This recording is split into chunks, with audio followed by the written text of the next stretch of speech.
నేను ఇదివరకు ఒక షార్ట్ చేశాను. నేను చింతపండు గురించి ఇన్స్టెంట్గా యూస్ చేసుకోవడం కోసం రోస్ట్ చేసి దాన్ని మిక్సీలో వేసి పౌడర్ చేసి ప్రిజర్వ్ చేసుకోవడం. ఇది ముద్దగా చేసి ఆయిల్లో వేసి ఎలా ప్రిజర్వ్ చేసుకోవాలి అనేది ఇందులో చూపిస్తున్నాను. అది డ్రైగా ఉంటుంది, అది మామూలుగా సీసాలో వేసి బయట పెట్టేయచ్చు. ఇదైతే బయట పెడితే ఒక 5-6 రోజులు ఉంటుంది. అదే మనం ఫ్రిడ్జ్లో పెట్టుకుంటే 2 నెలల పైనే ఉంటుంది అనమాట.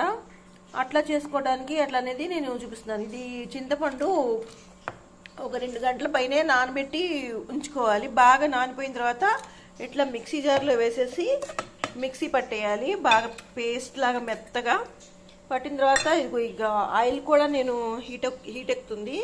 ఇందులో వేసి మళ్ళీ నూనె చిమ్మేదాకా చక్కగా వేయించి అట్లాగా ఆ పేస్ట్ ప్రిజర్వ్ చేసుకుంటాను అనమాట. అది చూపిస్తాను ఇప్పుడు. గుజ్జులా చేసుకున్న తర్వాత ఇప్పుడు బాగా హీట్ ఎక్కిన ఆయిల్లో మొత్తం వేసేస్తాను అనమాట. నేను ఇలా చేసుకోవాలన్నమాట.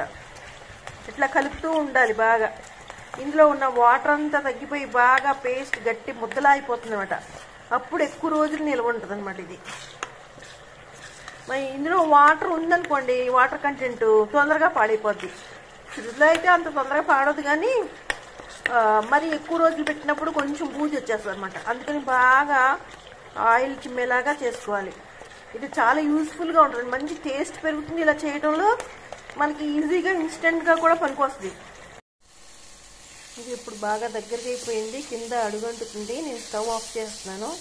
ఇది చింతపండు కొంచెం ఎక్కువ ఉంది కాబట్టి నూనె కూడా బాగా లాగేసింది మొత్తం. ఇప్పుడు ఇది ఏదైనా మంచి కంటైనర్లో లేకపోతే జాడి లేకపోతే గాజు సీసా అలాంటి దాంట్లో మనం వేసేసి ప్రిజర్వ్ చేసుకుంటే మంచిది.